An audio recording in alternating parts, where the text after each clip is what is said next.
to answer your questions. How about a little love in the morning? Yeah. I want to welcome back certified relationship and marriage coach Jennifer Blank-Cool. She joins us live right now. Hey, Jen, good morning. Hey, good morning, Emily and Travis. Great to see you guys. You Good guys look morning. great. Good to have you as always. We've got some good questions this week to get to. So the first one, we got an anonymous message asking, how do I get my husband to treat me like his girlfriend and not just his wife? I try to be romantic, but for him, it's always just business as usual. So I think what she's trying to say here is like, even though they're married, Yeah, like but the you pre-marriage, gotta act yeah. like you're dating sometimes. It's not that he has a girlfriend on the I side. know I I don't had to I believe had to that read that a is. couple times, but I think that's what we're going for here. That's awesome. Great question. First of all, in general speak, men don't define their love relationship through the lens of romance the way women do. So getting really specific through loving conversation about what you would love to have happen between the two of you, dating again, introducing rituals of, quality time and connection, but doing it in a way that's, a loving invitation, not when you're triggered and really, kind of craving connection, but feeling disconnected. And so it's coming off as, why don't we date anymore? And, that kind of conversation. So, loving, flirty, playful invites to date, to go out, to have that playful time. And then also, I'd love to suggest, how are you being the playful, flirty girlfriend kind of character in the house? There's so many creative ways that we can kind of make the divide between our long-term relationship roles and that really flirty, sparky, playful side that we all should be doing a better job in our long-term relationships. So I hope that helps. Yeah, okay. I like that. That's good advice. I don't want to paint with a broad brush, but it does seem like in general sometimes men can, it's like they get a little comfortable in the long-term relationships. So, but maybe taking the initiative to spice things up a little bit and say, "Hey, wouldn't this be fun if we did this more often?" You know? I'll go no comment. I'll go no comment on that one. Travis, Okay, I then love it. you can just slide on into our next I'll question. just, Then, I'll just Travis. move on. I'll just move right in.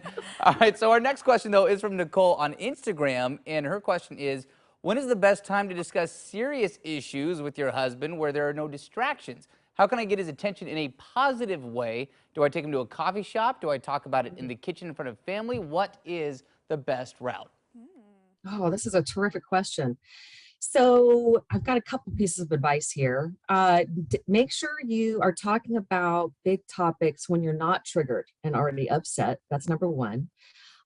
Secondly, when we can set up a connection ritual, when we can have a regularly scheduled check-in, it can be really a big game changer in how we are communicating and bringing up more heated topics. So for example, if we know we're having a Sunday deep conversation check-in, we might manage our emotions in a whole different way throughout the week, because we might be able to better press pause on certain topics and table them, rather than picking those battles in the moment because we're emotionally heated.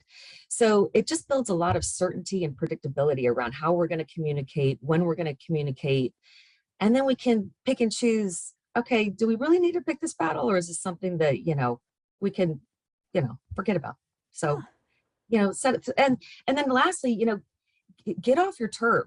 This helps a lot of people. A lot of people can pull this off at their kitchen table, but for a lot of couples, getting off your own turf can really help people not going off on each other. If you're sitting in a coffee shop, you've really got to kind of be on your better communication behavior and not yell and fight. So for a lot of more passionate couples, getting off your turf can help too. I was just gonna say, I feel like going for a walk or a hike or a long car ride, sometimes those situations where you don't even have to make direct eye contact and you're just kind of in a place together and you can both kind of focus in on the conversation can be really helpful. But I also like the idea of scheduling something. Well, just Something else to look forward to. this theme I'm noticing of both sides. Just take a minute, like a breather. Just kind of cool down. Don't have the conversation when you're at your peak, maybe emotional moment. Is Yeah. the theme that I'm hearing. That is good advice for sure. Okay, so our last question this morning, with a lot more couples now working from home, what are some things that we can do to minimize relationship strain while working from home? Ooh, this is a tough one, especially if if both people have been in the home office now for going on a year and a half and things are feeling a little cramped. Yes, that's me and my husband, and the far majority of my clientele. So this is a fabulous question. So separation between work and home life is huge. And of course, as any of us that are working from home with our spouses, this can be a little extra difficult during these times. Don't but keep the lines keep them separate. Don't expect to meaningfully connect during office hours. So in general speak, ladies, don't go vent about your girlfriend problems, in the middle of the day. And on the flip side, don't hijack your quality connection time, say in the evenings, by bringing up work and talking about stuff at work. So, keep the lines clean. And a wonderful strategy that I'd love to suggest is pay attention to your greeting at the end of the day when you're done with work, and pay attention to how you depart in the morning when you go to work.